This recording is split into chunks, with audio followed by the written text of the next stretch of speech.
African community in United States, Part 2. And we are talking about and concentrating to see if this community is a double minority group or minority in a minority group, or what some studies have suggested, a double jeopardy group. But in this part 2, we will look into health problems that are specific to African people, African communities in the US, because there is a limited research done on the health problems of African communities in the US. Furthermore, there is even less evaluation done on the effectiveness of refugee-specific services provided to the African refugees. So we don't know if the services provided are effective enough, or there is no research done on the communities, their health status. So in that regard, little is known on the unique health situations of African immigrants. But there are common determinants of health that all minorities in the continent or in the US had or share. That's not specific to African communities. They share with the other minority groups like African Americans, Latino immigrants, Native Americans, and Asian and Pacific Islanders. Those are minority groups that we share with them this disparity. But in this presentation, I am trying to see the unique determinants of African refugees' health. So there are some are specific to the African communities because they have had experience with wars, civil war that took place in their countries. There were children who involved. They either participated or those members of the militias, they moved or came to United States. There were women raped, killed, families destroyed. So those kind of direct and indirect effects of wars, that is specific to African refugees. And also there is a long-standing stay in the refugee camps. So in that long stay, so there was a lack of access to curative and preventative health care in those refugee camps. So these people, African immigrants who came through refugee resettlement, they have this unique experience in their life, which is really makes them vulnerable to health and psychological problems that nobody else experiences unless they went through the same experiences. And let me show you some of the examples that I want to share with you. It might be too scary for young kids to watch these clips. The first one is a Sierra Leonean child soldier who is really acting this kind of crime, killing and leaving the corpse on the streets. And this is in Ivory Coast what took place not long time ago. People have been killed, the corpse left on the streets, and then pregnant women and young girls were used as a weapon, raping, killing. Those kind of atrocities were committed. People, they either participated or they were the victims of this kind of horrendous activities. So those are the war exposure and the trauma, the wounds, the emotional response to a terrible event that Africans experienced before moving to the United States of America. And this is another example. It's part of the Empire in Africa documentary. What happened in Liberia? Someone was amputated.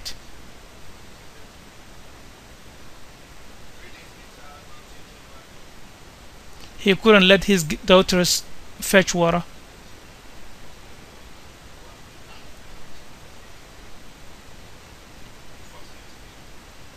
He met with them. He came this way and they found him. They halted him down. They killed 8 people in front of him. You can see what he's saying. They ordered to put his hands down and chopped him chopped, the hand cut off.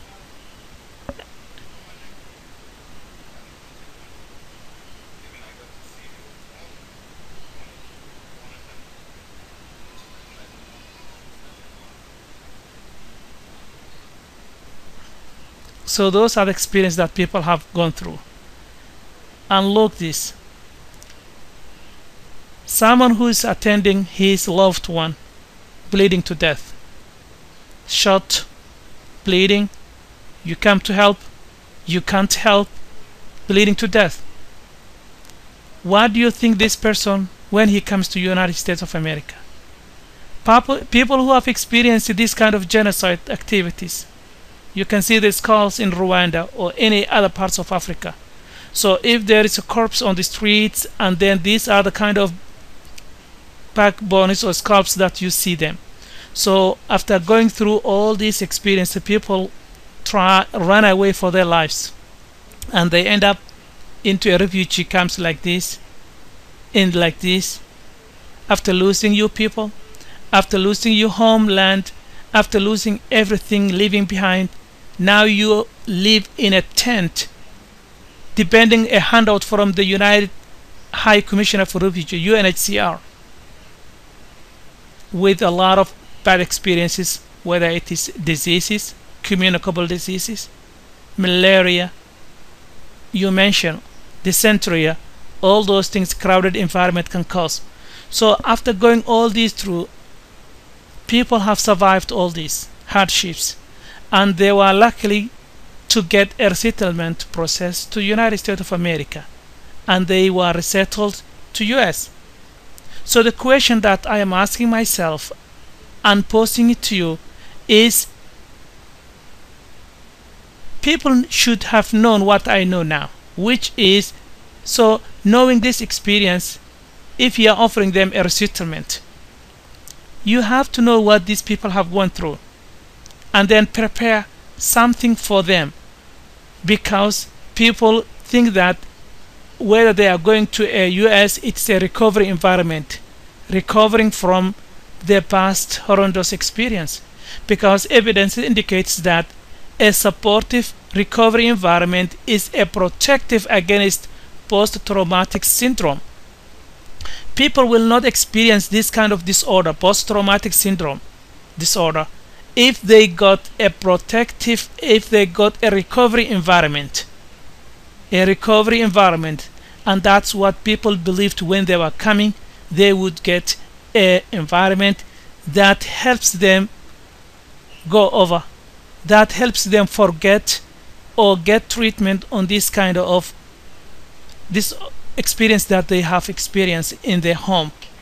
Instead, African communities, they experience psychological problems, whether it is due to adjustment problems because of this new way of living in US, came with new things, not knowing what to do. A lot of people was resettled in a metropolitan areas, big cities, which had no way to know how to navigate and how to resettle in a different culture. People have experienced post-traumatic stress disorder. This disorder, which remembers them, relieves them the horror events that disturbs their daily activities. They couldn't live because normally they are prone to stress-related psychological disorders that could undermine refugees' ability to cope with the adjustment challenges. So you are coming to see here a heaven or a place that at least better off than where you have been. At the same time, now new challenges, new stressors, which led them to PTSDs, depression, somatization, what's called a complaining with no physical cause, family violence, and gangs activities, and so on.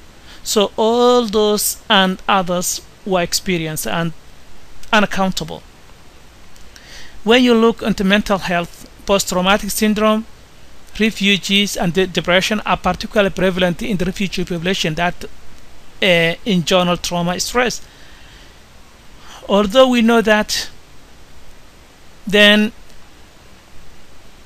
who are supposed to prepare for this kind of activities and provide treatment and treatment services to these communities? If you look one study that looked at Bosnian kids, Bosnian children, they came from Europe, they had a genocide or very bitter civil war that took place in Europe. When they studied 94% of the sample, they show a sign of PTSD. What about Somalis? What about Rwandese, Sudanese, Liberians, Sierra Leoneans, all African people who survived civil wars? When they got here, I hope they are close to 100%. Everyone who either came here through refugee resettlement, either experienced personally or family, nobody has experienced less than any hardship than these Bosnian groups. So our people, they have had this kind of experiences back home, and we see them here in the US, whether it is in Seattle or in Minneapolis or in Columbus, Ohio. You see them manifesting this kind of activity, this kind of syndrome disorder, but nobody is looking at them, and nobody is treating and preventing from getting worse. Mental health concerns of the African community face. There is a study that a community-based organization serving African immigrants in Staten Island, New York, this clinic, what they were doing was they were screening, and over 296 people from Africa, refugees, benefited from this kind of screening. Guess what? The screening identified mental health among the top 3 medical problems of African clients. Mental health among the top 3 medical problems of African clients. Period. So these people, they needed help. Are they getting the help they need? There must be challenges accessing culturally appropriate services, but those works needed to be done. There has to be studied the better way of studying. There is no way that you can come up with an approach that one size fits all. Somatization complaints. They also experience this kind of unexplained body aches, people feeling aches, pain, headaches, backpain, neck ache, those kind of things to which nobody knows what it's caused. There was one study, African refugees in Seattle. Seattle University took a study, conducted a study on 74 adults, immigrants from Somalia. Guess what? They find out that the traumatic exposure predicted increased symptoms of post-traumatic stress disorder, depression, and anxiety. So people, they thought they had problems and aches and other things, but what these researchers find out was these people were suffering a PTSD, depression, and anxiety. Period. Are they getting the help they need? That's the question I'm asking. Are they getting the help they need? Are they getting the treatment? If there is any challenges, are they getting people who are trying to overcome those challenges that these patients are coming with?